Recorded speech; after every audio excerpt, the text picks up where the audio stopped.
Dear friends, welcome to my channel Understanding RS-GIS and Geography. In this video, I'm going to show and I'm going to discuss about several important facts about geographically weighted regression GWR. Here I will try to discuss different things, and the most important things are different geographic phenomena not respond equally across all areas, so geographically weighted regression is needed. And at the same time, you must first convert the raster into a point, because GWR requires vector data with coordinate locations. It cannot work in raster data or pixel data. It only works in vector data, basically vector polygon or points. So let's start about geographically weighted regression. Several important facts. If you are not the subscriber of my channel, please subscribe my channel, and you can join with my channel for different helps. So let's start. First point is geographically weighted regression, or GWR, is a local spatial regression technique that allows you to understand how the relationship between a dependent variable and a independent variable or independent variables, means it can work in bivariate analysis and also it can work in multivariate analysis. Independent and dependent variable changes across space. It is widely used in geography, geomorphology, hydrology, urban studies, environmental sciences, environmental studies, river sciences, and everything. Every earth surface phenomena you can work, you can try geographically weighted regression analysis. So we also need to know why to use GWR, or geographically weighted regression, because different geographic phenomena like soil erosion, everything does not respond equally to vegetation cover or etc. across all areas. It basically tells that same phenomena in different spaces, means different area, the response is different. So if you want to create a regression using all the points or all the places, it will not the actual inference process. So you need to do what? You need to analyze regression for different places differently. That can give you the most suitable understanding. Now the GWR reveals spatial heterogeneity, how strength, direction and significance of the relationships in different spaces or different places. GWR explicitly models the relationship between variables across space. Spatial non-stationarity means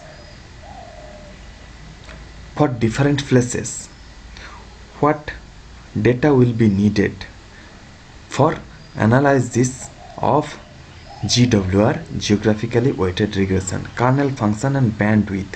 Each regression point uses nearby observations weighted by distance.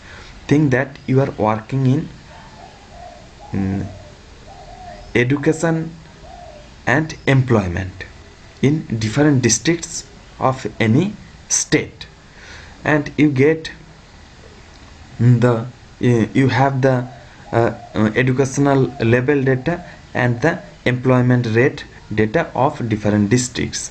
So it means on the geographically weighted regression process uses nearby districts value also by giving weighted. If think that it will give the correlation between these educational level and employment rate of district 1 will be the correlation coefficient by district 1 and surrounding districts along with the all the values.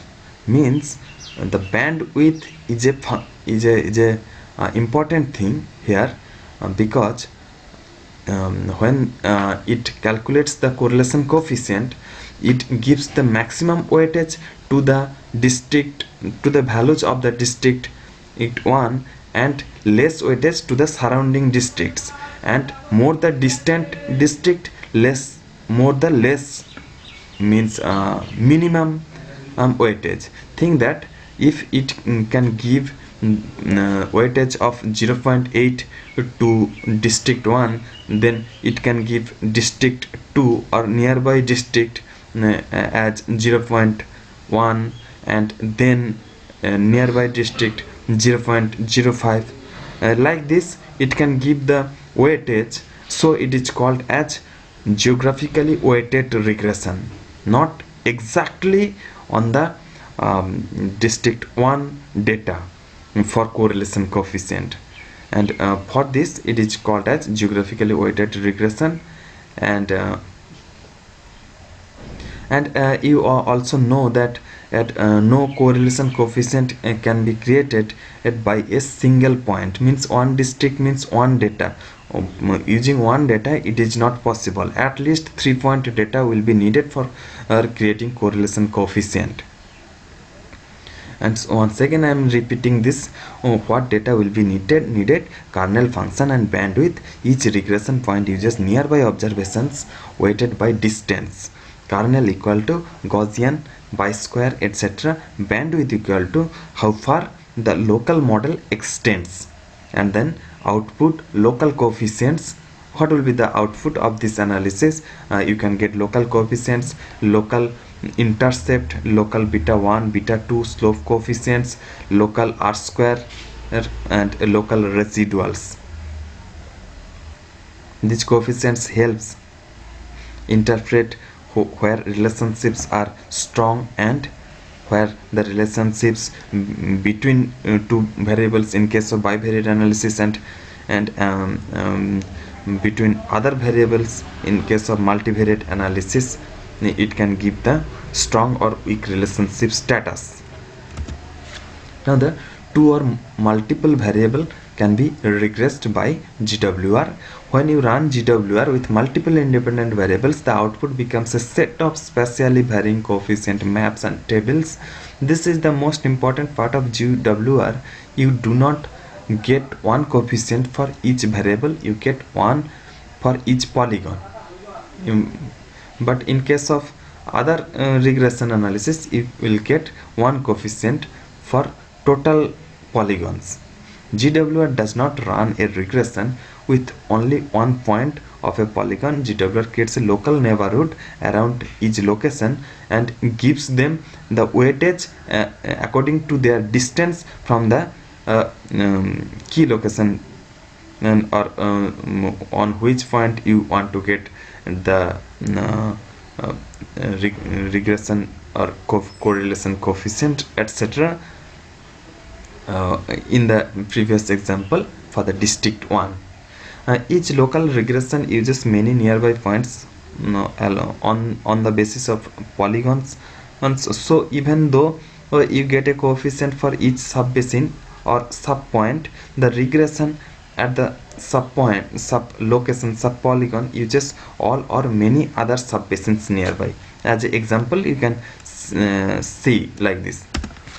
General rule of weights in GWR: the nearest location always gets weight 1, and as distance increases, weight decreases smoothly depending on the kernel type. In case of Gaussian kernel, slow weight decay according to the distance. Distant points will have small weight. Bi-square kernel, sharp weight decay. Only points inside bandwidth get weight. Weight becomes exactly 0 outside bandwidth. Exponential kernel, middle range decay. Based on the kernel, the decaying rate means the weightage will be acted. You must first convert the raster into a point dataset or polygon and dataset, because GWR requires vector data with coordinate locations. Thank you so much. Please like this video, share among your friends, and of course comment me if you have any query or suggestions.